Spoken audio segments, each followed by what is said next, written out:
We talk about mindset, we talk about habits, but there's one thing most people never think about when they're trying to change their life, and that's the water they drink every day.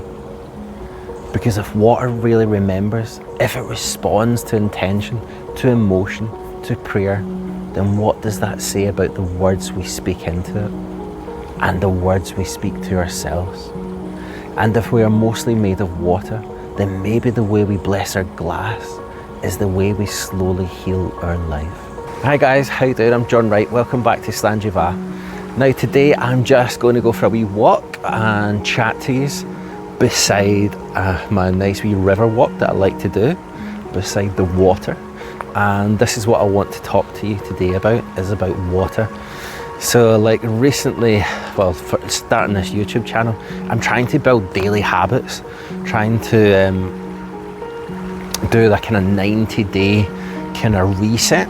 So as in getting rid of old addictions, old habits, getting rid of them, and then like have a blank slate, and then I can start adding like small daily habits and try to do them for 90 days, so then it becomes just like second nature. So obviously I've been doing my exercises and cold showers, so but like today I went in for a minute in the front, a minute in the back, just going for it. And I've been watching a lot of mindset videos to just give you to kind of keep the motivation and the discipline. So basically, one of the things that I've been doing for a while is actually blessing my water. And basically, like, it was like a week back now when I decided to do this video on water. My water jug broke. Now it's just a filter jug that I keep in the fridge, and it's obviously just filtering out the kind of like heavy metals and fluoride and stuff like that, I think. But I was always thinking that it wasn't fully the way that I want to have it, because what I realised is, like, I normally, when I was going to work, I was just like filling up my jug of water in the tap, and I was blessing my water from my like water tap, but I wasn't blessing my water from my water jug. So that kind of divine timing as such, or like kind of synchronicities, just wee small things about like obviously the water jug breaking. And obviously in my back of my head I was like, I kind of feel as if I need to upgrade my daily water practice. Yeah, so the reason I was kind of wanting to get into this today and chat to you guys about the water is just because obviously that synchronicity, kind of the universe telling me, right, it's time to upgrade your daily water ritual. So yeah, I'll go into how I started blessing my water in the first place. So this guy, Dr. Masaru Emoto, he created this documentary. I can't remember what it's actually called. I'll put a wee link up here. But he does this experiment where he crystallizes water, he freezes them and looks under the microscope, and he kind of tries to experiment with, well, he's got these the first one is like he's got 3 water glasses, and one he gives love to it. He's like, I love you, I'm grateful, you're beautiful. And then the second glass, he's like, oh, I hate you, you're not nice, like kind of negative things. And then the third glass, he ignores it, and then he freezes the water like molecules, looks under the microscope, and the one that's all love and beautiful and all that kind of thing is all these amazing crystals, like geometric shaped, beautiful shapes. And then he looked under the one that's like negative one, and it's like still got crystals and stuff, but it's really deformed and not all geometrical shaped. And then the worst one was the one that he ignored. There was no forms whatsoever. And that's like obviously the water that we drink. Like obviously, like even the way it comes through our pipes and stuff, it kind of just winds its way around and stuff. And then obviously it's got all these like things that the additives, the fluoride and heavy metals that we shouldn't really be drinking because it accumulates in our body. Now our body is made up of 70% of water. So when you actually start thinking like this is when I started like really like maybe there's something in this, the kind of blessings of the water. But with the documentary, he goes on and does other things. So he does it with like religions. So he's like, obviously Christianity, you've obviously heard of holy water and stuff, but he has like prayers from all different religions, Buddhism, like Muslim faith, like Sikh, all these different blessings, and they all have beautiful geometric shapes. There's not one that is better than the other. And then, so he also he does like vibration, so it's like classical music is beautiful, but heavy metal is not, it's distorted and stuff. And then there's like the frequencies he uses as well. So it's really fascinating. It's really like, it really made me stand and like think about the water that I put in my body.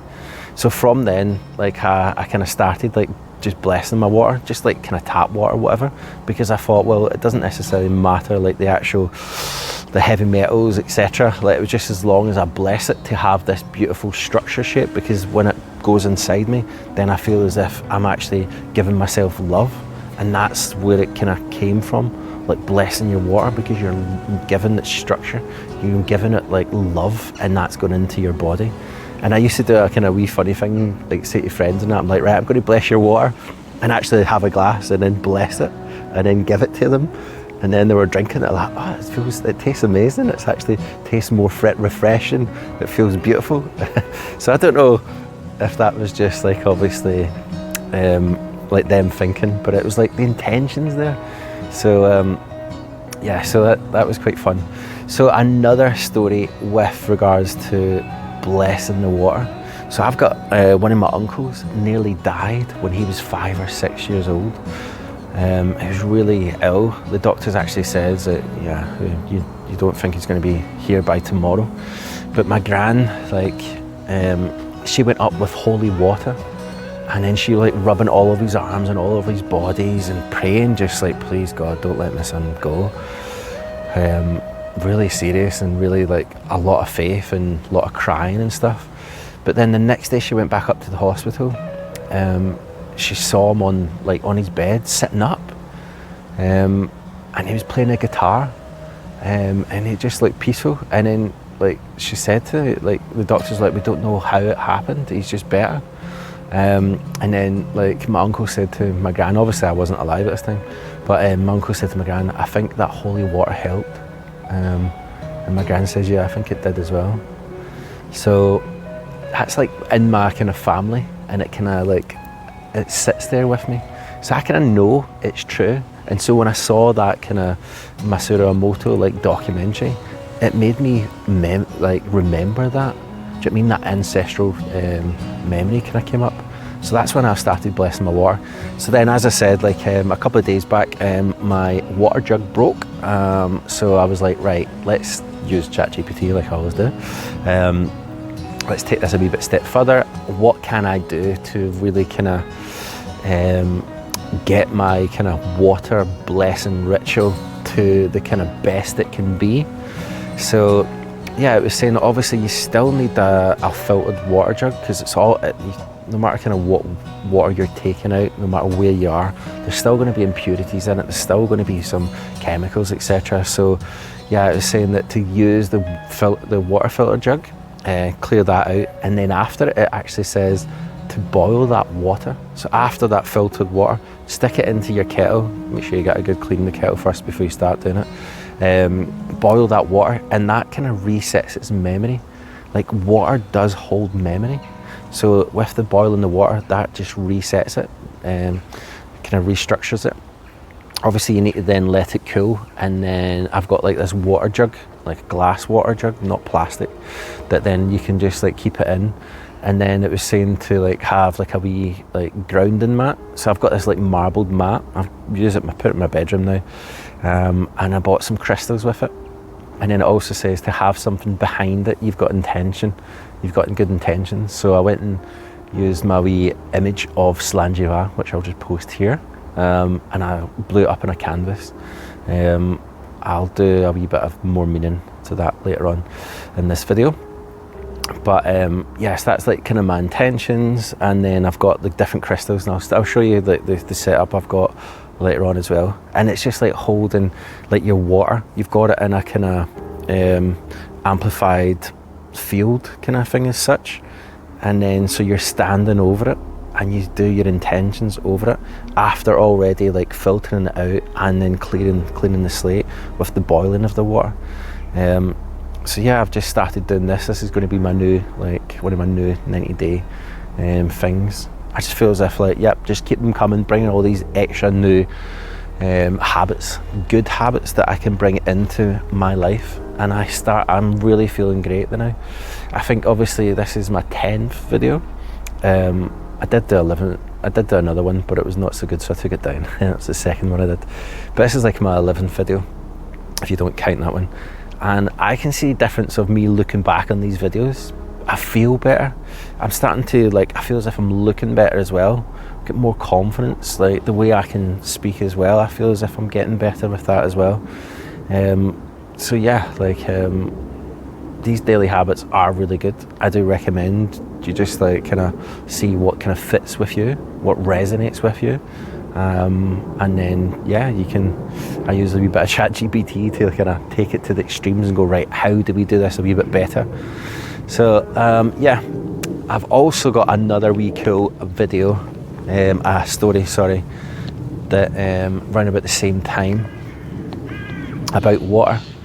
So the title of it was I think it was Netflix or something. It was a documentary, and the title was "I Fell in Love with a Fish." So it was this guy doing a TED talk, and he says, "Oh, I fell in love with a fish.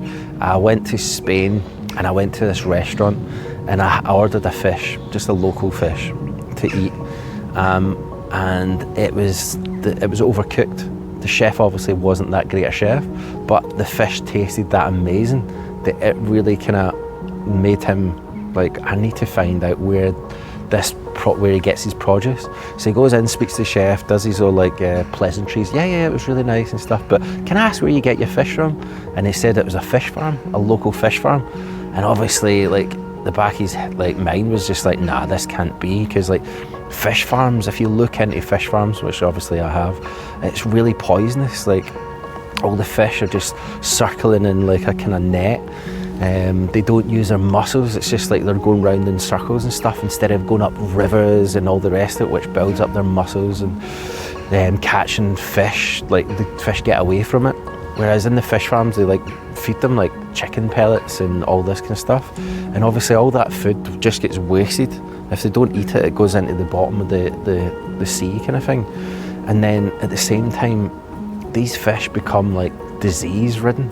There's parasites, there's loads of kind of things that fester in the water round about them and stuff, so it really does pollute the water.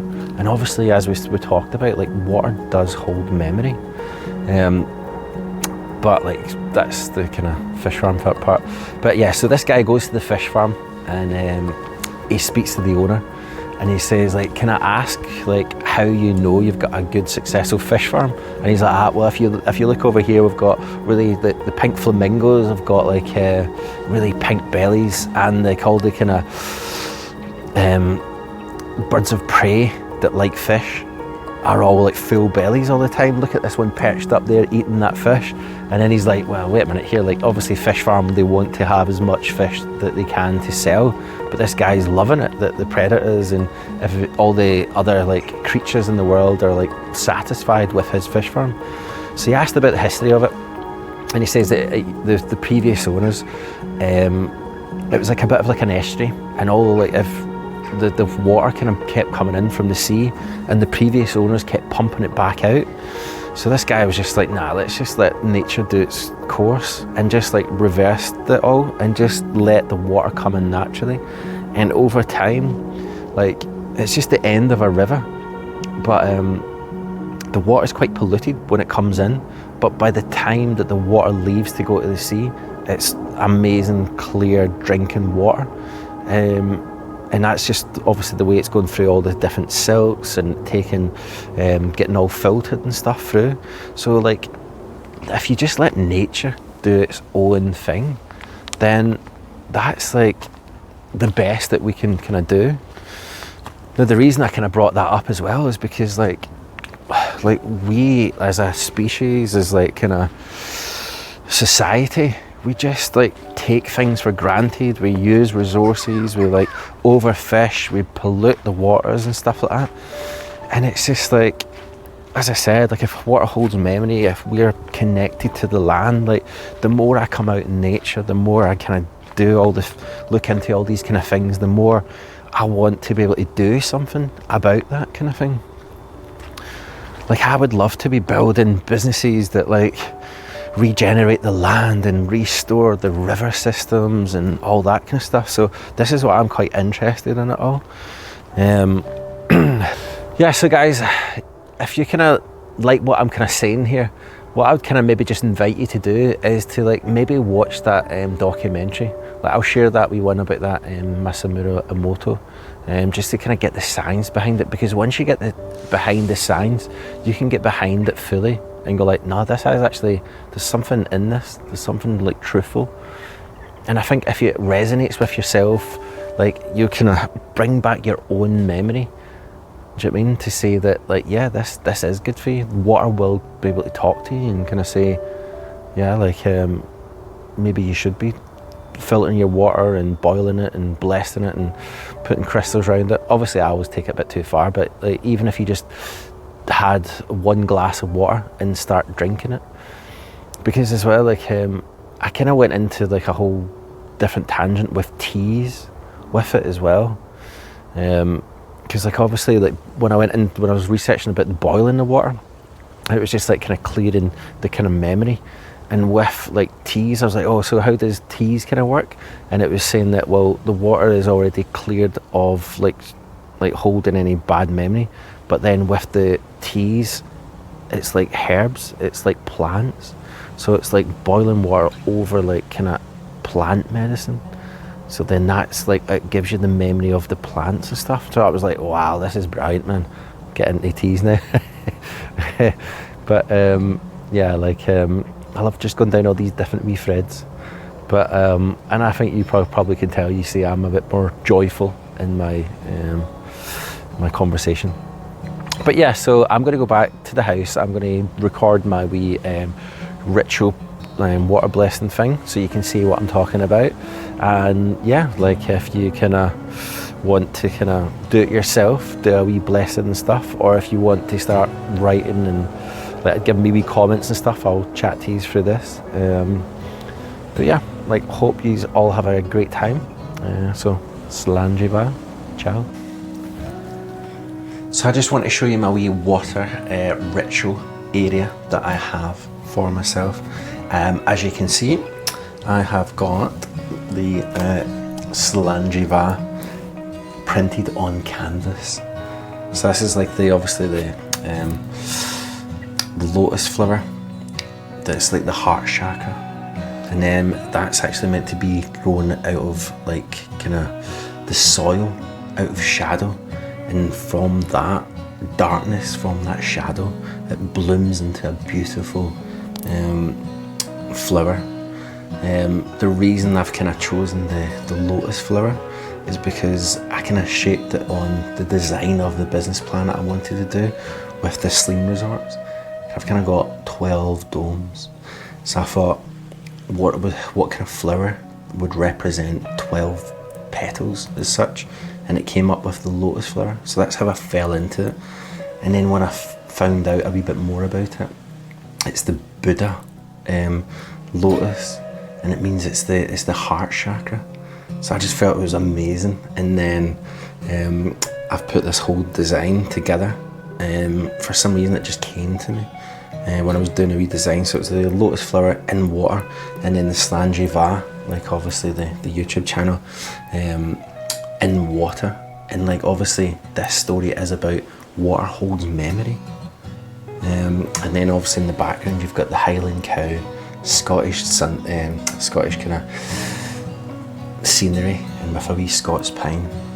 So obviously that'll be the next video I'm doing as well, about Scottish heritage. But yeah, like when I put into ChatGPT about the imagery and stuff like that, actually I'll share it I'll do a wee share on this video about what it is. But it was just like, yeah, you've done really well here. So this is like a bit like tapping into that kind of other realm of getting inspiration for something, like a memory as such. And this is what this this wee video today is about is memory. Water holds memory. So what we've got here, so obviously I've got my filter jug that we kind of spoke about. So I've been filtering the water so all the metals, all the chemicals, etc. go out, and then from that water I've been putting into a kettle and then boiling the water, so then that will kind of clear its memory of any held like intentions or whatever. So that's just like giving you a wee bit of a blank slate. So then when I come in here, I've been putting the boiled water into this water jug. Now I did, it was maybe about an hour ago, maybe 2 hours ago, I boiled it and put it in. So it's just cooling down. But what you're wanting to do is when you're wanting to bless your water, you're wanting to rotate it in a clockwise motion. Because clockwise resets, it's like structural. So the clockwise motion is about like kind of intentions and formity, whereas the anti-clockwise is actually like disformity. It's like out of coherence. So you want to rotate it in a clockwise motion, and then you're just wanting to say a wee blessing. So my wee blessings I've been saying recently is, I am grateful, I love you, I respect, I am thankful for the universe, I am thank you for like God for giving me the kind of the Trinity, I call it, where I have my mind, body and soul all in coherence. And just say like kind of whatever resources I need, whatever time I need to do these videos, etc., that will just happen. Any inspiration, any motivation, that will just come to me naturally, and that's my wee blessing I do. So what we've got here is I've kind of got it just in a kind of marble mat, and this is like a selenite tower it's called, but it's like massive. And then I've got like a normal clear quartz. This is like kind of amplifier. So when I set it all up where I put my water jug, I asked ChatGPT, I says like which setup should I have, and it was like, right, what you want to do is your selenite tower at the back of it, and this is just like, this is to hold the kind of structure. Obviously it's the tallest one as well, so it's quite cool.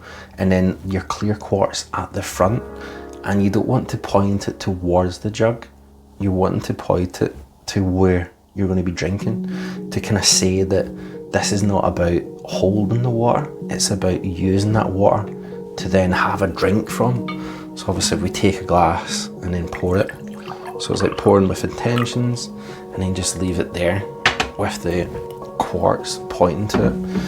And then so the other parts of it, I've got black selenite, and it says you don't want to have the selenite in the actual what do you call it, vibrational kind of circle as such. This is like kind of at the end, at the side, to kind of hold the weight, to protect this inner circle.